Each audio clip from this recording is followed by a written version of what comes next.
Ice cider is an alcoholic drink made from fermented frozen apples or apple juice. It's also known as apple ice wine, as it's produced the same way as ice wine but with apples instead of grapes.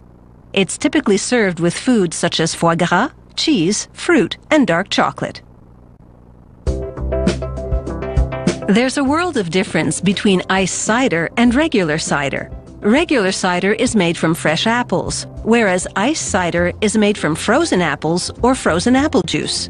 And while cider can be a non-alcoholic beverage, ice cider is always alcoholic. There are two methods for making ice cider. One is to leave the apples on the tree to freeze over the winter, then pick them and press them. The other method, which we're about to see, is to harvest the apples in the fall when they're ripe, press them, then freeze the juice. The apples are always hand-picked at perfect maturity, and always right off the tree. An ice cider producer never uses fallen apples, because they often get damaged when they hit the ground, and then pick up bacteria from lying there. This producer uses different varieties of apples to make several types of ice cider. The one we're about to see is made from Empire, Spartan, Cortland, Macintosh, and Golden Russet. Straight from the orchard, the apples go onto a conveyor belt, which feeds them into a multi-stage press.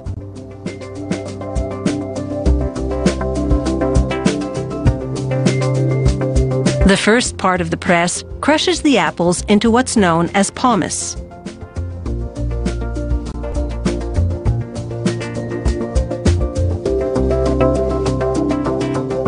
A screw conveyor moves the pomace onto a mesh conveyor belt, which transports it through 5 stainless steel rollers. Each roller applies 125 kilograms of pressure, progressively extracting the apple juice.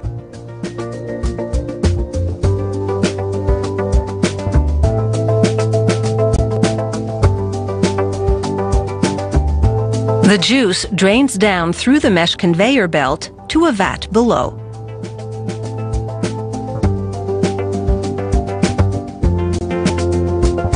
From the vat, the juice is pumped into a large container made of food-safe plastic. The container holds 1,000 liters. However, they leave 50 to 100 liters of airspace to leave room for expansion when the juice freezes. At the end of December, they haul the containers outdoors. The juice stays outside from 40 to 50 days, during which time the water in it freezes, leaving unfrozen concentrated juice at the bottom of the container. Workers measure the sugar content daily, and once it reaches a certain level, they pump the juice indoors into temperature-controlled stainless steel tanks. Then they add yeast to kickstart fermentation, the conversion of those natural sugars to alcohol. Every day, they measure the sugar level to monitor the fermentation process. When they hit their target, which typically takes between 40 and 50 days, the juice has transformed into ice cider, with an alcohol content of 10.5 to 11%. Ice cider is bottled just like wine.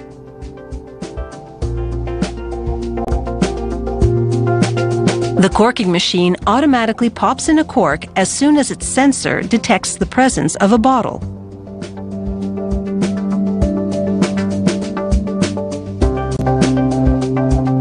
The next machine slips a plastic seal over the mouth of the bottle, then heats the plastic to shrink the seal tightly around the cork.